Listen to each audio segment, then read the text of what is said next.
All right, we are back again, ladies and gentlemen. Bobby Betts Fights back at it again for another week of fight action. This week we got UFC 271, Israel Adesanya facing off against Robert Whittaker in their rematch for the middleweight belt. And I could not be more excited about this card.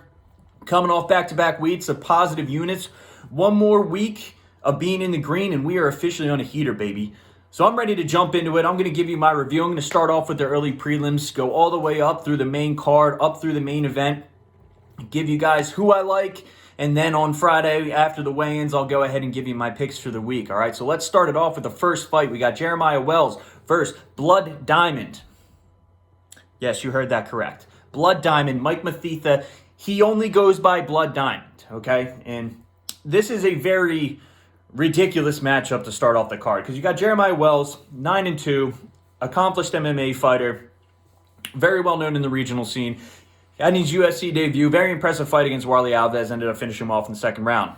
And then you have Blood Diamond, who's a fairly accomplished kickboxer, I guess you could say, in New Zealand. But very little MMA experience. He's 3-0. He hasn't really fought anyone. He's coming out of city kickboxing, which is no surprise. Israel Adesanya likes to have his boys on the card every time that he fights to get them some experience, I guess. You know, between him, Malkoun, and Ulberg, the card's flowing with city kickboxers. But in this particular matchup, you'd be crazy not to go with Jeremiah Wells. I'm going Jeremiah Wells hard here. I mean, especially with the way Jeremiah Wells fights. You know, he goes in very, very, very explosive fighter. May not be as polished on the feet, but he's not afraid to bite down on the mouthpiece and get down and dirty and strike with you. In the clinch, he's very strong, and get you on the ground, top pressure, crazy top pressure. And I think that's ultimately what's going to break Blood Diamond here. Okay, Blood Diamond, you know, you look at the tape on him, if you go look at some of his kickboxing fights, I mean, he's very unorthodox. He doesn't really fight, you know, he's not a very crisp and technical kickboxer, okay? He's very awkward and throws very weird shots. He likes the lead left hook. And he also, the one thing that he's good at is hiding his left kick. And he goes to the left kick a lot. He goes to the left high kick a lot. And he's very good at hiding it behind his punches. So he'll throw it in very unorthodox and weird situations. When he's in close, he's able to bring it up and connect. And that's really the only thing that I'm worried about in this fight is him being able to find that left high kick and find the off button for Jeremiah Wells and knock him out. But other than that, this is a layup. This is a very obvious bet for Jeremiah Wells when you look at the body of work, the experience, and just the, you know, between the stand-up, I think he's more explosive. You can give the edge to Blood Diamond, but more of a Muay Thai fighter, stand up. He wants to, there's not much movement. Like, he's not going to give Wells problems by trying to cut angles. He's more used to being in that Muay Thai kickboxing where he's just going to square up in front of you and you're going to go at it. So, especially if he starts off slow, if he doesn't come out like slugging, I know Wells is going to come out slugging. I think it's going to be an easy, he's going to overwhelm him with pressure. He's going to get him down to the ground. He's going to take him out. You know, Wells is coming in, I think, right now, minus 235, which is an absolute steal, in my opinion, on DraftKings. It's almost a trap. Like, they know something that we don't know about Blood Diamond. I mean, he's been working at city kickboxing, but I mean, how good can you be at wrestling when your last fight, I think, was in 2019 or 2020? Like, he has not fought in well over a year in MMA. And the people that he's fought, his competition, are not very good. I think the one guy he fought was 5-1, who he ended up getting a unanimous decision victory against, but that guy's now 5-4, okay? We're not talking the cream of the crop, all right? So I'm going to go with the guy who is tried, tested, and true in MMA with Jeremiah Wells. Moving on, we got Sergey Morozov versus Douglas Silva de Andrade. This fight, clash of styles, really. You got Douglas Silva de Andrade, who's going to want to stand and strike. He does have a ground game, but he doesn't really use it. You're not going to see Douglas Silva de Andrade go in for many shots, and especially against a guy like Sergey Morozov, who's really going to try to work his wrestling. Sergey Morozov, I think this line is a little generous for Morozov. I mean, a little generous for Silva de Andrade, to be honest with you, because I think Morozov doesn't get enough credit for his performance in his UFC debut against Umar Nurmagomedov, who is Khabib's cousin. And if you know anything about anyone whose last name is Nurmagomedov in MMA, means they are pretty good at MMA. Okay, let's be honest. I haven't encountered a Nurmagomedov who is not good. You got Usman, you got Khabib, you got what was that guy's name? Saeed Nurmagomedov. They're all good. All fantastic fighters. So he fights Umar Nurmagomedov, and you look in that fight, and Umar Nurmagomedov, obviously great wrestling. He's a Nurmagomedov, probably wrestling bears in Dagestan. But he also has a good stand-up attack. And in the first round, it was clear for Umar Nurmagomedov. Nurmagomedov's very good at mixing in his wrestling and his kicks, but Sergey Morozov, excellent on the ground in his own right. A lot of great scrambles in that fight. Umar Nurmagomedov trying to take Morozov down. Morozov just does not want to sit still. Excellent scrambles, always getting up to his feet, just like very high-level grappling in that first round. But the thing against Umar Nurmagomedov is he has lightning quick kicks, and he has very good kickboxing, and he's able to get in and out, and was just faster than Sergey Morozov. And ultimately what ended up happening, Morozov gets caught by a kick. He's on Queer Street. Nurmagomedov takes him down, ends up choking him out.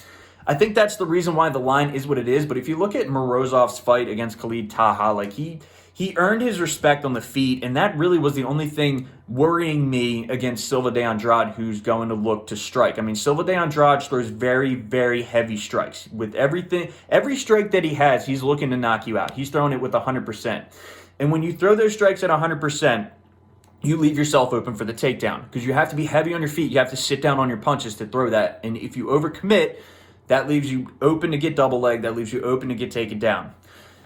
The thing with Morozov, all he has to do is earn the respect of Silva de Andrade on the feet, okay? And he's done that in every fight. Against Umar Nurmagomedov, he's willing to strike. Against Khalid Taha, more than willing to strike, and that's what set him up. I think he ended up landing 8 takedowns in that fight, just a total dominant performance, 30-27. Honestly, I see the same thing playing out in this fight. I see Sergey Morozov coming out, striking with Silva de Andrade. Silva de Andrade gets a little frustrated, starts really sitting down on his shots, and he thinks, okay, this is going to be a fight on the feet. We're going to bang it out. And as soon as he thinks that, Morozov's going to go in for the takedown. You may see Silva de Andrade get up, but not after Sergey Morozov puts in work. Honestly, if he doesn't get the finish on the ground, I think it's going to be an easy unanimous decision for Morozov. I think minus 210. Honestly, I'd probably bet him up to 275. It's a parlay piece at the very least. So I'm going with Sergey Morozov. I just think, as far as a clash of styles against Silva de Andrade, I mean, you look at Zubair Tukhugov fight. I know that was a while ago. That was a UFC debut. We're talking like 2014. But again, not much has changed between, the Tukhugov fight to his recent fight. Still susceptible to the takedown, throwing those kicks. He's going to catch that kick. And the only thing you got to worry, the only reason Morozov against Umar Nurmagomedov caught a kick to the jaw and ended up getting rocked was because he's got to worry about the wrestling. He doesn't have to worry about the wrestling with Silva de Andrade. Okay? He knows that he's going to come with purely striking on the feet. So, against Umar Nurmagomedov, he's worried about the takedown. That leaves him open to the head kick up top. This fight, all he's got to do is defend off that striking, earn that respect, and just when Andrade thinks it's a stand-up, he's going to come in, he's going to double leg him, he's going to get crazy ride time, multiple takedowns, easy victory in my mind, I think, for Sergey Morozov. All right, moving on. We got AJ Dobson versus Jacob Malkoun. There's really only 2 true outcomes in this fight. If you ever saw AJ Dobson fight, AJ Dobson, all first-round finishes, okay? But this guy's just a wild man. In his Contender Series fight, fought some dude from Russia, another one of those dudes from Baltic land, and he just comes out, and those dudes are just slugging it out. Like, there is zero feeling out process with AJ Dobson. AJ Dobson is in there to fight, and he's in there to take your head off, and he has one thing that he's looking to do, and that's to murder you via his hands, okay? So AJ Dobson, there is no secret to what he's going to do. Jacob Malkoun, everyone in the Toyota Center in Houston is going to know what AJ Dobson is looking to do in that fight, okay? And it's going to be looking to take Jacob Malkoun's head off. Jacob Malkoun, first fight in the UFC, another city kickboxing. Very questionable why he got his shot in the UFC to begin with. He had a record of, I think, 4-0 at the time. He was undefeated, but only 4 fights. Really not much. He doesn't have like a blood diamond kickboxing background either, but, city kickboxing, Adesanya's boy, you get the nod. Goes out against Phil Hawes and gets starched in 18 seconds or whatever it was. It was a ridiculous knockout. He starts off, he's backing up. Hawes is putting the pressure on him. He backs up into the cage. I mean, you can call it jitters in your first fight or whatever, but Hawes just overwhelmed him. He turtled up. He left himself open, got caught on the jaw, and just got ragdolled on the ground, just like completely slumped. Complete KO. Nothing technical about it. KO. Phil Hawes took him out. In his next fight, he fights Abdul Razak Al Hassan, who's a pure striker and came in with a lot of hype. He got exposed a little bit against Munir Laziz, and now, we all know he also got exposed against Jacob Malkoun for his wrestling. So I'll give Malkoun his credit. He was able to withstand the power that Razak Al Hassan has and was able to wrestle him to a decision victory. Will he be able to do that against AJ Dobson? He might be able to, but I just don't. The way that he handled pressure against Phil Hawes, I don't think this is a different kind of pressure that AJ Dobson is going to put on him. It's going to be wild. It's going to be unorthodox. And Jacob Malkoun isn't the guy that's going to sit there and be able to counter-strike and have that experience where he's like, okay, this guy's throwing wild. I know how to escape. I know how to cut my angles. I know how to, evade these wild shots. I think he's going to get overwhelmed, and I really do see AJ Dobson piecing him, not piecing him up, technically. I think he's going to catch him with some sloppy shots, put the pressure on him. He may drag him down to the ground and just ground and pound him out. But, honestly, there's two true outcomes. AJ Dobson goes in and mauls him like a bear in the first round, or Jacob Malkoun cruises to an easy decision by wrestling AJ Dobson basically out of the building. Because AJ Dobson has only ever gone one round in all of his fights, I'm pretty sure. He may have gone to 2 rounds one other time. But if he does not get it done in the first, Malkoun's going to get it done in the second and third. I really think that gas tank's the one thing that worries me in that fight. So how are we going to bet it? I really think AJ Dobson's going to get the job done, but really it's one that you got to stay away from just because you don't like. It's so close. Dobson's minus 115, Malkoun's 105.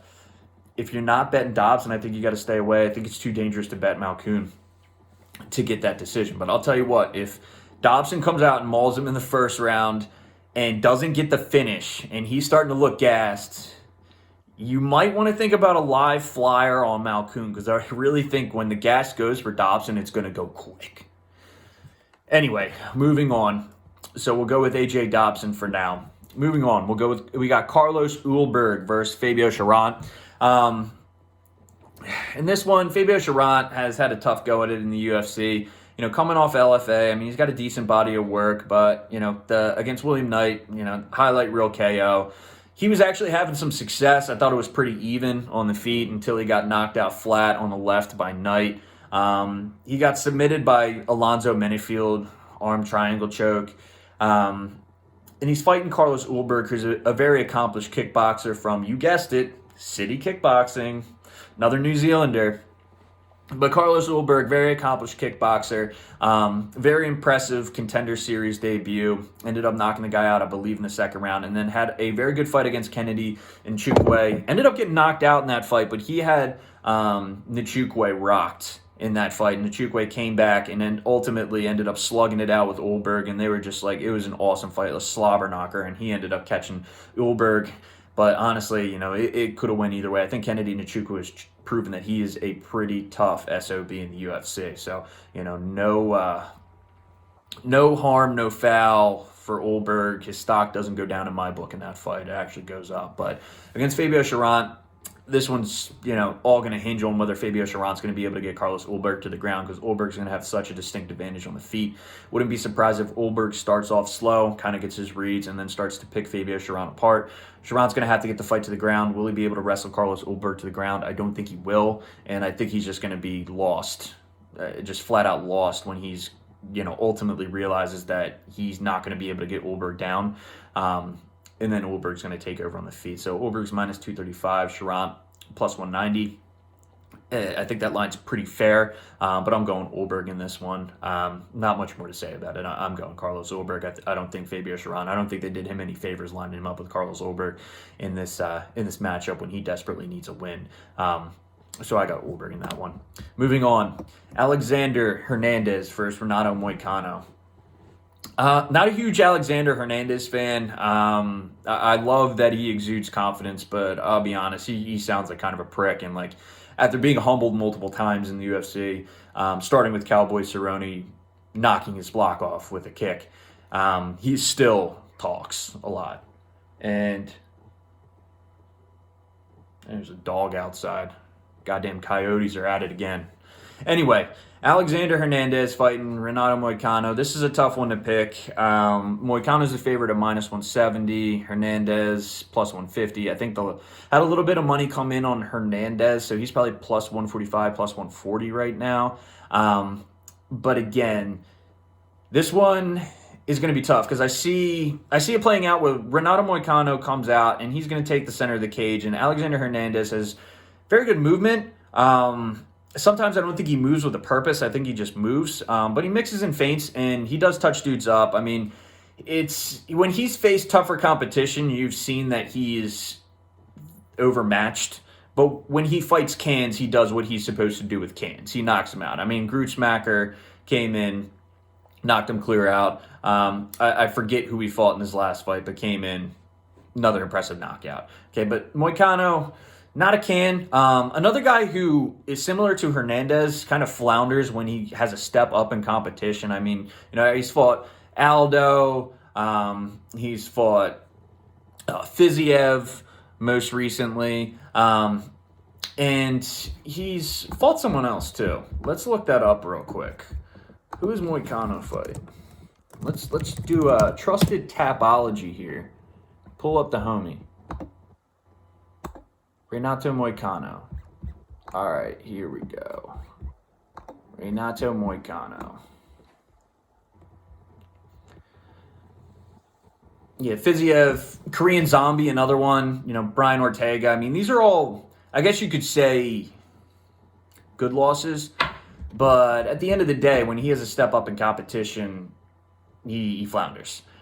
He does what he's supposed to against lesser competition, but when he's got a chance to showcase it, let him know it's a real deal. He got up as far as rank number 5, and he flounders.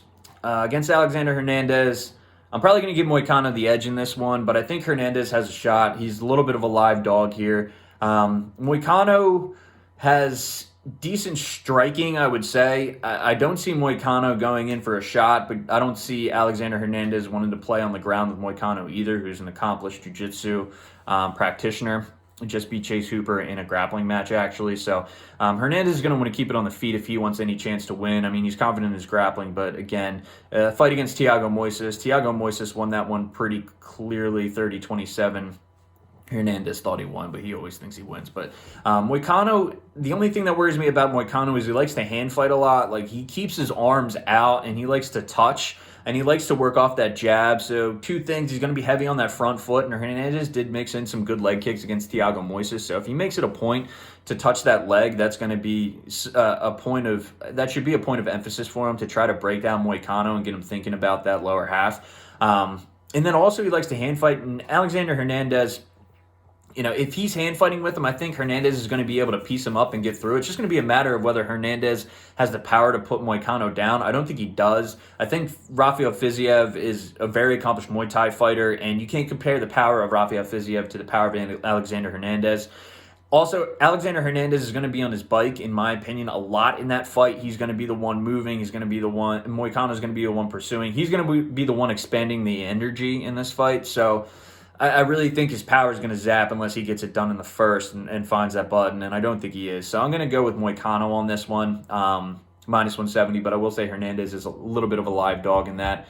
I see that fight going to a decision. I see Moicano winning a decision, honestly. Betting the over 2.5 rounds. I hate 2.5 round overs because you really do got to sweat it out into that third, but I really think it might be the play if the line's right.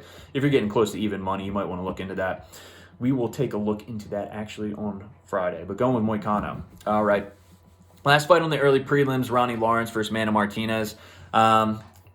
This is another interesting one because Ronnie Lawrence has been pretty impressive since he's gotten into the UFC. Very, very, very polished showing in his Contender Series fight. Very decent on the feet. He likes to throw. He's very, very crafty and very, very what's the word for it? Technical, not technical. But he finds the mark with these spinning body kicks like no other. Like this dude, I think he threw 3 in the fight that I watched and hit the mark every single time, like right in the area where the liver is. Like it was impressive. Ronnie Lawrence, good wrestling, good body throws, very good judo. wrestling that I saw in the Contender Series fight. He's fighting Mana Martinez. When I watched Martinez, he fought Ricky Tercios and ended up knocking Tercios out. If you go back and watch that fight, Tercios is a lot more polished nowadays. I think it would be a different fight if they fought now, but Martinez countered very well in that fight, and that's kind of been the story in a lot of the fights that you watch with him. His counter striking is very good, knocks a lot of dudes out, and he does it, pretty technically. He's got a pretty good feel for it on the feet. Ronnie Lawrence does too. Okay, he's no slouch on the feet as well, but Mana Martinez, it's going to be difficult because Lawrence is a minus 305 favorite in this fight. And Martinez is coming in plus 240, but I really don't know if you want to risk it for Lawrence because Martinez, you don't know too much about him, but in his fights, he is confident. And he's very confident on the feet. And I do think, if Lawrence isn't careful, he's going to want to earn the respect on the feet. And I think he's got a distinct advantage in grappling. When Martinez gets taken down and he's on the ground, he has a bad habit of just staying on the ground and staying on his back and trying to fight off of his back. He needs to get up and get off the cage and know where his strength is, which is get your ass back up to your feet so you can throw hands. You can't throw hands off your back. As much as people like to say you can, these shots count off your back when guys are on their back punching up like this. There's literally, it's gravity, okay? It's science, okay? The shots aren't going to have a lot behind them. Unless you're Nico Price and you find some weird way, or Kevin Holland to knock someone out on the ground, with this weird power. It's not going to get it done. And Mana Martinez has a bad habit of doing that, trying to fight off of his back. And if you just submit to those positions, and it's going to be an easy day in the office for Ronnie Lawrence. So that's what worries me in this fight. Two things worry me. Mana Martinez catching Ronnie Lawrence on the feet, which very well could happen. Very good striker, very good counter striker. And then also Ronnie Lawrence getting a takedown and Mana Martinez just staying down there for the duration of the round and the entire fight and losing an easy decision. So minus 305. I'm going to go with Ronnie Lawrence because I do think that he's not going to get caught. And I think he is going to be able to get the takedown. I think Martinez isn't going to be able to get back up. But minus 305, it's tough to bet. All right, moving on to the prelims. We got William Knight versus Maxime Grishin. I got Maxime Grishin in this fight. William Knight, he coming off a win against Alonzo Meddingfield, coming off that knockout against Fabio Cherant. But honestly, a few things worry me about William Knight is his gas tank as he gets later on in the fight. Maxime Grishin doesn't have the greatest gas tank as well, but I think William Knight really worries me because he's really sucking air towards the end of his fights in the second and third round. And I definitely think this fight's going to go into the second and third round. And then also against Cherant, he was actually even with Cherant in strikes, and Cherant isn't the greatest of strikers. I think William Knight, he might deploy the game plan of trying to take Grishin down. You might see early in the fight that he gets a lot of control time up against the fence because he's a very strong dude. Very, short, compact, but very strong, fighting at light heavyweight. But Maxime Grishin is a very accomplished MMA fighter in his own right. Has over 30 victories, only 9 losses, fought in the PFL, has fought some great competition. It was a very close fight against Dustin Jacoby, who's a very accomplished kickboxer. You could argue that Grishin won that fight, ended up dropping Jacoby once early in the rounds, but I think Jacoby ultimately ended up outpointing him. But I think Maxime Grishin's just going to be able to keep the fight on the feet. And I think as William Knight gets tired, I think Grishin's really going to be able to use that reach advantage that he's going to have in this fight. And he's really going to poke and touch William Knight. So, Maxime Grishin, I think it's minus 170. I think money's coming in on Knight, so that might actually even be even lower than that, probably right around minus 150. But I really look into Maxime Grishin in that fight. I don't think William Knight's going to be able to knock Maxime Grishin out, and I don't see William Knight being able to keep the fight on the ground and get that ride time that he would need in order to win a close decision, especially when he's tired. I think you're going to see as the fight goes on, it's going to tilt heavily in Maxime Grishin's favor. So going with Grishin on that one. Moving on, Alex Perez versus Matt Schnell. I think Matt Schnell's outgunned in this one. I think Alex Perez is much more, I wouldn't say accomplished because Matt Schnell has fought Alexander Pantoja. He's fought guys, but he's coming off a loss to Rogerio Bontorin. That was at bantamweight. But Bontorin honestly doesn't offer too much outside of, power punches. stand-up is not very good, and Matt Schnell got caught a couple of times in that fight. There were really... Matt Schnell, I guess you could say he has the advantage on the feet, but he gets hit too much, and I think Perez, honestly, is just too polished all around, just as far as, like, his wrestling is going to be better than Matt Schnell's. His stand-up's going to be better than Matt Schnell's. And against Formija, he worked the legs so well, he ended up getting a knockout because of leg kicks. And I think he's going to touch Schnell. I think he's going to chop that leg. He's going to give Schnell a lot to think about. And if he really wants to, he can take it to the ground. And Schnell is another one of those BJJ guys that, they all say he's got a great triangle. Watch out for the triangle. But we're past the days in MMA where guys get caught in the triangle, get caught in the armbar. So, Perez is going to be aware of it, and that's ultimately going to mean that Matt Schnell is going to be staying on his back for a long duration of time. So I like Alex Perez in every single facet of this fight. And also Matt Schnell doesn't have knockout power, doesn't have a lot of juice in his fists. So, he might touch Perez, but I'm pretty confident that it's not going to do much damage when he does touch Perez. Perez is going to do more damage to Schnell when he touches him. It's going to happen more often as well. So Alex Perez, fairly easily. Next fight, we got Casey O'Neill versus Roxanne Modafferi. Women's MMA, gotta love it. I got Casey O'Neill in this fight. She's a heavy favorite, minus 380. Roxanne Modafferi, plus 290. She was thinking about retiring. I thought she was going to retire after last fight. I guess she said, screw it, I'm coming back. But, Roxanne Modafferi, you know what you're going to get. Subpar stand-up, decent jiu-jitsu, not great wrestling. Casey O'Neill, power wrestler. I think she's going to take Roxanne Modafferi down. I don't see Roxanne being able to submit her. It's women's MMA, so I see the fight probably going to submission, but I got Casey O'Neill pretty easily in this fight. Minus 380. Honestly, she's probably going to be over 400 by the time the fights start on Saturday. But again, Casey O'Neill, I got her beating Roxanne Modafferi. And then I got Roxanne Modafferi riding off into the sunset after a 12-fight UFC career. She strung it together. Good for Roxanne Modafferi. She had some interesting fights. That Macy Barber fight, came back and won. Kudos to her. She stuck around. She's, a pioneer and a legend in women's MMA. But unfortunately in this fight, going to go with the younger Casey O'Neill. All right, moving on. We got Andrei Arlovski versus Jared Vandeera. Need a little coffee real quick. It's late at night. We got to get the brain juices flowing. We don't have any gambling juice. We can't have gambling juice this late at night. There's nothing to bet. I'll be betting on Russian ping pong if I take some gambling juice. It's just a coffee night, unfortunately. But you better believe we'll have the juices flowing on Saturday and Friday when the bets come out. All right, moving on. Andrei Arlovski versus Jared Vandeera. Other one, it's going to be a boring fight. Andrei Arlovski is not the old pitbull that was hammering dudes back in the day.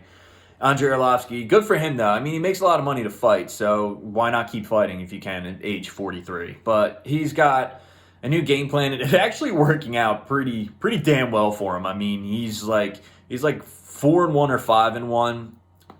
His last 6. His only loss coming to Tom Aspinall, who is a very, very good fighter and is going to be fighting in a main event fight in the near future. So you know what you're getting with Arlovski. He's going to stick and move. He's going to try to outpoint you on the feet. He's not really going to sit down into too many punches. He's a crafty veteran. You got Jared Vandeera. Vandeera is very, very bland all around. There really isn't anything that really excites you about Jared Vandeera. He won a unanimous decision against Justin Tafa. Got touched up a little bit in that fight, but I do think he won it. He outpointed Tafa. But Tafa 4-2 in MMA. That's not a great dub. He fought Sergey Spivak. He fought Romanov, who those guys are just two extremely good wrestlers. So I don't really think that it's too much of a comparison to compare those fights to Andrei Arlovski. But I don't think Jared Vandeera is going to be the guy to solve the crafty veteran Andrei Arlovski puzzle, which Felipe Lins hasn't been able to solve. Tanner Bozer hasn't been able to solve. Chase Sherman, I'm not even going to bring his name into it. Carlos Felipe hasn't been able to solve. No one's been able to outpoint Andrei Arlovski. Andrei Arlovski is the point king, and I think in this fight he's going to maintain the point king title. I think he's going to win another unanimous decision. I think Vandeera is not going to be able to do too much as far as being able to outpoint Arlovski on the feet. He may get some control time up against the fence, but I don't see him taking Andre Arlovski down and being heavy on top and getting any ride time. I think Arlovski is going to have more significant strikes. He's going to have more strikes thrown. I think he's going to win a UD and continue his reign as a decision point fighter. The new Caitlin Chukagian. All right, moving on to the main card where it gets good. We got Bobby Green against Nasrat Haqparast.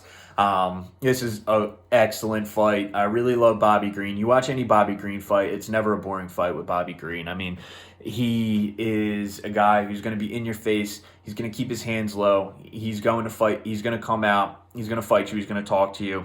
And he's actually low-key very impressive with his wrestling defense and fairly impressive on the ground. Against Nasrat Haqparast, who's a very good striker, has pop in his hands, and has shown that he can take it to the ground and wrestle you when he needs to. So it's a close matchup. But I mean, Bobby Green just fought Rafael Fiziev. Well, actually, he just fought Ali Kinta, knocked him out. But against Rafael Fiziev, who's a very accomplished Muay Thai fighter, a guy who's also going to be in your face and trade shots with him. I mean, Bobby Green ended up losing that fight by decision, but in the third round, it's one of the best rounds you'll ever see. I mean, these guys are going back and forth, but Bobby Green, I think, landed like 60 significant strikes in that third round. And there was a judge who didn't give him the third round, which is just absolutely ridiculous. Like, you have to be on crack if you don't give Bobby Green that third round in that fight. But, Fiziev won the first and the second. But they're close fight. They're close rounds. And I think what I'm alluding to is I think Bobby Green, Nasrat Haqparast, is going to get frustrated because Bobby Green's going to keep his hands low and he's going to shoulder roll out of a lot of these strikes. He's not going to get hit clean. He's very good at evading strikes. And you really have to mix it up against Bobby Green. You got to take the Thiago Moises playbook where you're going to stand on the feet, earn the respect, but then at the right time, you got to shoot. And I don't think Haqparast is going to be able to pick his shots when he's going to shoot and try to get Bobby Green to the ground. Bobby Green against Alan Patrick controlled that fight the entire time, touched him up on the feet and kept it standing. Patrick, wild man, tried to go for the takedown multiple times. Bobby Green stuffed it every single time, ended up on top multiple times on the ground. And I just don't see Bobby Green losing this fight. I have Bobby Green winning a unanimous decision against Nasrat Haqparast. I think, like I said, he's not going to get hit clean, and you're going to see Green popping Nasrat Haqparast with the jab. I think he's got the speed advantage in this one as well. The line's fairly close, minus 140 for Bobby Green, plus 120 for Nasrat Haqparast. But yeah, I really like Bobby Green in this fight. We'll see where he falls into the card, but I'd be surprised if Friday came around and I don't have Bobby Green on my card somewhere. Moving on, we got Kyler Phillips versus Marcelo Rojo. And man, Marcelo Rojo, man, he gets the short end of the stick with opponents. I mean, Kyler Phillips, man, that is a tough opponent coming off a loss to Charles Jourdain. I mean, you got Kyler Phillips, who in my opinion, I think is better than Charles Jourdain. I think would beat Charles Jourdain fairly easily because he's a more well-rounded fighter. And Marcelo Rojo, I got to give the guy credit. I mean, you go back and look at his fight highlights. This guy's never been in a boring fight. There is not. Like, if Marcelo Rojo, if someone, steps up in the food court at the mall and a brawl breaks out, Marcelo Rojo is going to be in the middle of it. This dude loves to fight. This dude is in your face. There's very few fights you can watch of Marcelo Rojo where he's not the guy dictating the pace. He wants to get in there and he wants to bang. But I think Kyler Phillips is just way too fast, way too polished, and way just there's levels to this game. Okay, and I think Kyler Phillips is just on another level against Marcelo Rojo. Honestly, I think the quick 1-2s that Phillips has are going to give Marcelo Rojo fits. I think he's going to get in. Kyler Phillips is able to sit down on his shots and still evade shots that are coming back at him. I mean, the guy won a decision against Song Yadong, and Song Yadong just went out and starched Julio Arce, who's a very good fighter in his own right. But he made it look easy in that fight. And Kyler Phillips went 3 hard rounds against Song Yadong and got the decision win. And honestly, if that Paiva fight against Paiva in that first round, if there's 15 more seconds left on the clock, he starches Paiva. And the second and third were very close. I just don't know how they gave Paiva that fight. Honestly, I think Kyler Phillips should have a number next to his name, and he should be fighting the best of the best at bantamweight. But instead, he's fighting Marcelo Rojo, which I think he's going to very, very well get back on track. Marcelo Rojo, like I said, he's got pretty decent boxing combinations. He mixes in the kicks. I mean, his stand-up's solid, but he leaves himself open. He's actually pretty decent against John Castaneda. Like, he's got good scrambles, and he's got a good sprawl. Like, if you shoot and you don't set it up, like, and earn his respect on the feet, he's going to be able to sprawl out of it. But as the fight goes on, like, if he doesn't get caught in the first round, I think in the second and third, especially with the Phillips, who's going to be Kyler Phillips, who's going to be aware of his gas tank, especially after the Paiva fight where he emptied it early in the first and ended up losing a decision. It's going to be a little bit more calculated, but I still think you're going to see an explosive Kyler Phillips, and I think Rojo is just not going to be able to overcome it. I think, that loss to Jourdain, he had some success early, but Jourdain ended up picking him apart in that fight and then ultimately ended up finishing it in third. I see Kyler Phillips finishing this fight a little bit earlier than Jourdain did against Marcelo Rojo. But it's going to be a good fight. It's going to be a good fight. It's going to be action-packed. I'm really looking forward to that one. But at minus 400 for Phillips, it's going to be tough to bet him. You're looking at a parlay piece or a prop bet. We'll see. All right, moving on. We got some big bangers. Jared Cannonier versus Derek Brunson. So, again, battle styles. Derek Brunson, what his game plan is. He's going to come in. He's going to try to wrestle you down, ground and pound. That's his game. Coming off a big win against Darren Till, exposed Darren Till on the ground. I think Darren Till had some success on the feet. He was touching him up with crisp 1-2s. It may have hurt Brunson briefly, but Brunson just wrestled his way out of it, grabbing single legs, shooting doubles. The first shot, that fight was over when Derek Brunson shot that first double leg and Till offered little to no resistance and just ended up in pulling guard full and going into full mount.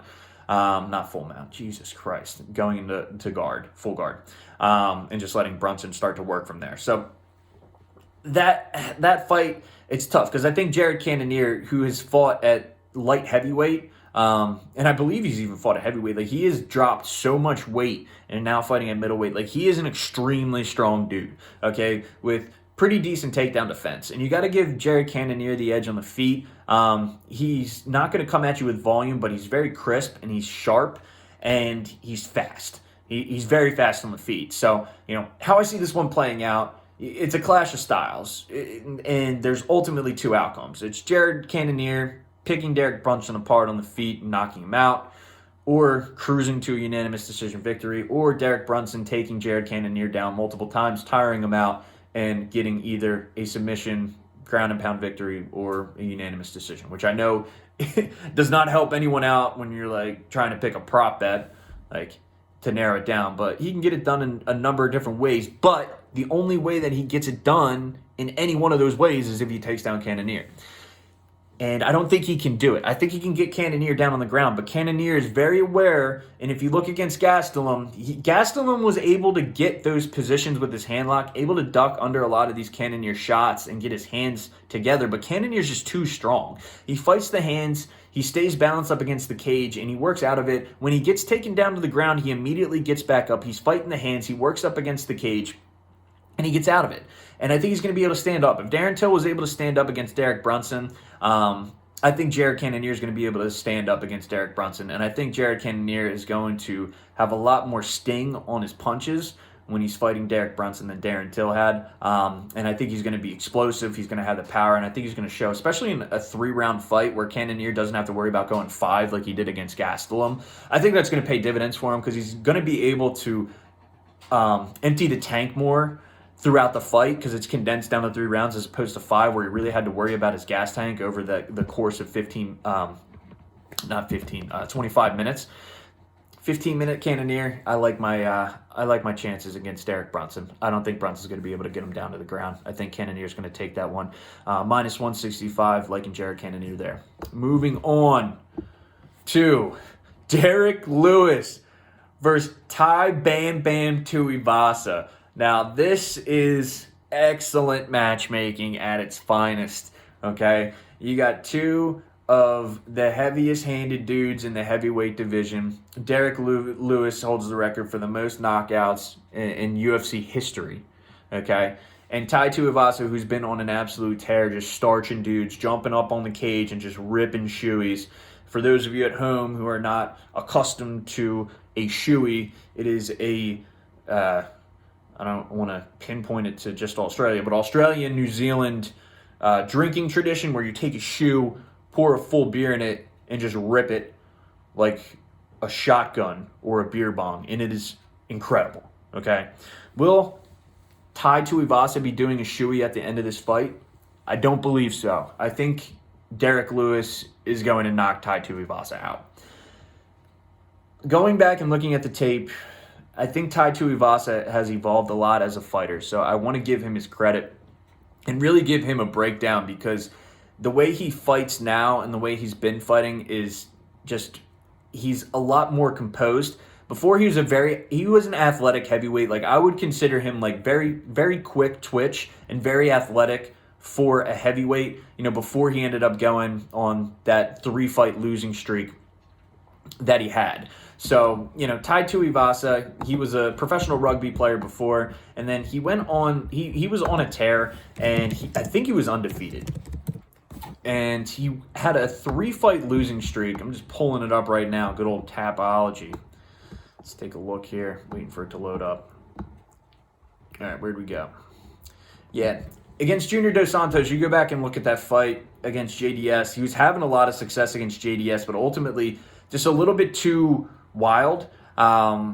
If he's a little bit more composed in that fight, I think he can probably take it, but ended up getting knocked out by Junior Dos Santos halfway through the second round.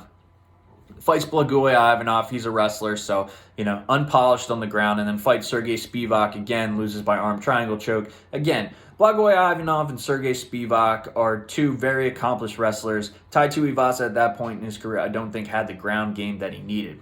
So he takes some time off. He comes back a year later against Stefan Struve and starches Stefan Struve, who had no business coming back into MMA, starches him right at the end of round 1. Then he fights Harry Hunsucker, who, again, has no business being in the UFC. Starches him in 49 seconds. Does what he's supposed to do. Then he fights Greg Hardy.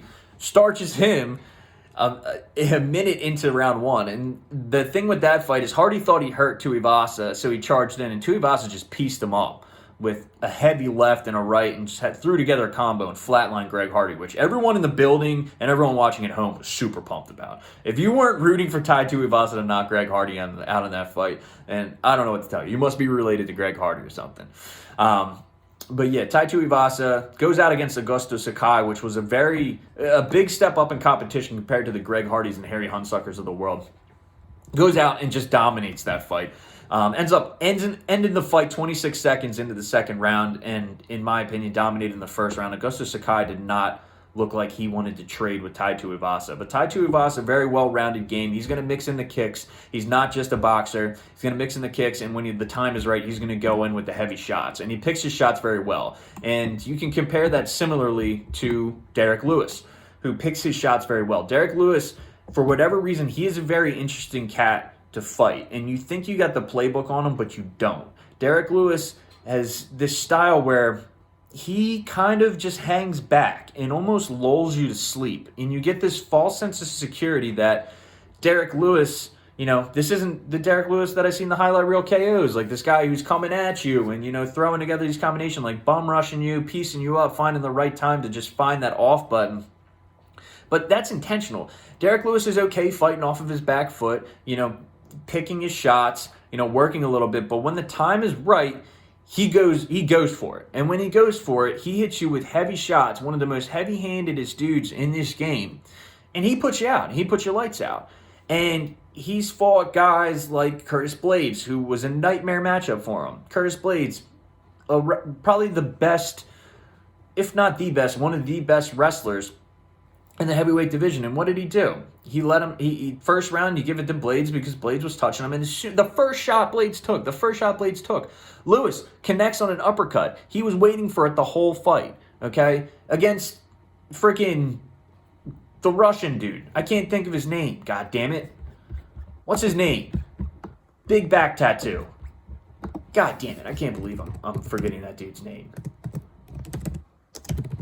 This is just not a good showing for my memory. Like, it's just Alzheimer's. Early Alzheimer's for your boy Rob, because, the memory's already going. If I can't remember, Volkov. Alexander Volkov. Jesus Christ, took me forever. God damn. We're just wasting minutes in this video because I can't remember Alexander Volkov. Against Volkov, he was cruising to an easy decision, and Lewis knocks him out clean with like 4 seconds left in the third round. So it's one of those things. Against Chris Daukaus, everyone's like, Chris Daukaus, he's faster than Lewis. You look at it on paper, it's every advantage, and you really get in the nitty-gritty. It's like, okay, you should be able to do it. Starches him. Cyril Gane is the only guy who's really been able to solve the Derek Lewis puzzle. I guess you can say JDS as well. But I think Derek Lewis is, a different fighter. I mean, even the wrestlers like Blagoy Ivanov, like he beat Blagoy Ivanov, who, again, you look at it on paper as a nightmare matchup because of the wrestling. Alexei Oleinik is Father Time, so I wouldn't really, consider him like that like top competition. But again, he was in a bad position against Oleinik, and he had that bulldog choke and he was cranking on it. Lewis was able to get out of it, bided his time, didn't try anything crazy, got up in you stand up in the second round. That's the thing with, these fights is, every round you start on the feet and ends up starching them early in the second round.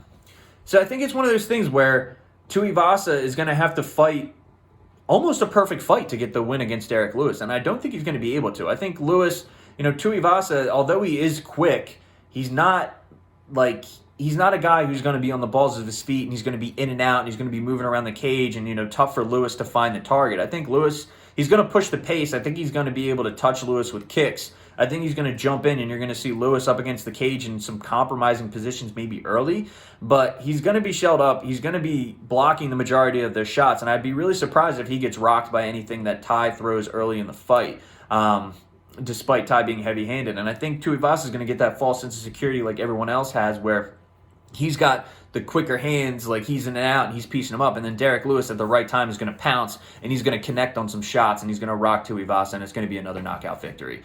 Like, watching the tape, if you look at the fights, like if you look at Tuivasa's fights, you think, oh man, this guy's polished, this guy's great. How is he going to lose against Derek Lewis? You think, okay, Lewis has nothing but hands, but Lewis also throws up some kicks. He's got some quick kicks. I mean, Tuivasa is going to be able to just hammer the low kicks. I mean, Lewis isn't going to even try to check him. He's just going to lift his leg up and kind of turn his body like he always does. But again, in order to land shots, you got to be close to the person. And if Lewis can touch you, he's dangerous.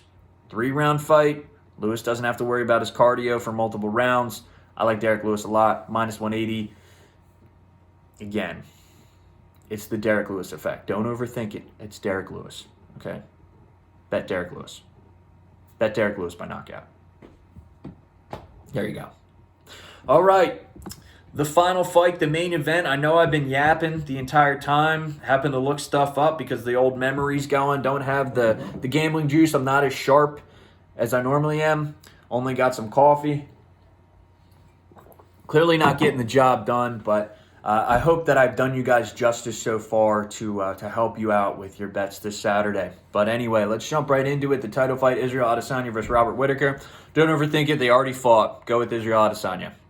If you're going to pick them, heavy favorite, minus 280. I think you could see value in Whittaker. I don't think he's considered a live dog where I'd be like, wow, he's got a shot. But I think it's going to be closer than their first fight. But I think Adesanya's going to take it. I really don't think there's anything different that Whittaker has that he can throw at Adesanya to really throw Adesanya off. You're going to see a fight where Adesanya comes out and he's very calculated and he gets his reads early like he always does. And he's just poking, okay? So he's going to poke, and Whittaker's going to have to be the one that forces the issue. Like Whittaker, there's nothing Whittaker can bring to the table that can force Israel Adesanya out of his game plan. Israel Adesanya is ultimately going to be looking to counter. And Robert Whittaker, he's going to be able to poke Whittaker, and he's going to be able to keep him at bay. Whittaker's not going to be he's not going to be poking Israel Adesanya. Israel Adesanya is going to be out poking him. He's going to be getting his reads. He's going to be able to keep his distance. And I don't think Whittaker is going to be able to wrestle him down to the ground. I mean, he even heard in his press conference, he's like, everyone tells me to take him down. Well, it's not that easy, all right? Israel Adesanya is the champ, 17-1 for a reason, because he doesn't get taken down. Jan Blachowicz, he fought up against Shane Blachowicz. Didn't have to cut any weight for that fight. Clearly a distinct size advantage. And the only reason Jan Blachowicz was able to out-wrestle and wrestle Adesanya down to the ground is, one, because when he touched Adesanya felt his power. He was a little bit worried about it on the feet. And then, again, he's stronger than him. So when he shoots that double leg, I mean, you're talking about a guy who cuts down to 205, and when he's in the cage, he's probably closer to 220, 235, somewhere around that range. And Adesanya literally weighed in, I think, at like 202, 203, whatever it was, below the limit, and that's what he's fighting at in fight day. Like, he's distinctly outgunned with that size in that fight. So you can't even really compare that. Against everyone else, against Marvin Vettori, who's a great wrestler for the middweight division, Israel Adesanya kept the fight on the feet and just had his way with Vettori. I think Whittaker is much better than Vettori. I think Whittaker would win a fight against Vettori. But I really do think Adesanya, there's nothing different that Robert Whittaker can bring to this fight that Adesanya hasn't seen before. I think it can go later. I think Whittaker, has that, not an excuse, but he was coming off of over a year layoff when he fought Adesanya the last time. I believe he was coming off of an injury too. He's had some more fights, fought Cannonier and had to get, and is back in a groove now, but I really think I really don't think there's anything different that's going to go down in this fight. I think Adesanya is going to be able to pick him apart. I don't know if he'll be able to get the finish, but I definitely see him winning a decision. I think Whittaker is going to have to engage with him on the feet, and Adesanya is going to get his reads. He's going to touch him, and he's going to cruise to a victory. That's how I see it playing out. Unfortunately, I know a lot of people like Robert Whittaker, but again. Bobby Betts has rules, okay? And one of the cardinal rules is if they already fought, 99% of the time, you bet the guy who already won. Really nothing to it, all right? So that is your full review, Bobby Betts fights. Follow the boy on Instagram if you want to get some more content, some more picks, some more inside analysis. And I will see you all on Friday when I give you guys my picks. Again, comment, like, subscribe, call me an idiot in the comment section if you disagree with anything that I'm saying. If any of my facts are wrong, call me out on it. I'll be more than happy to engage in a friendly conversation with you. All right, fight fans, take it easy. Peace.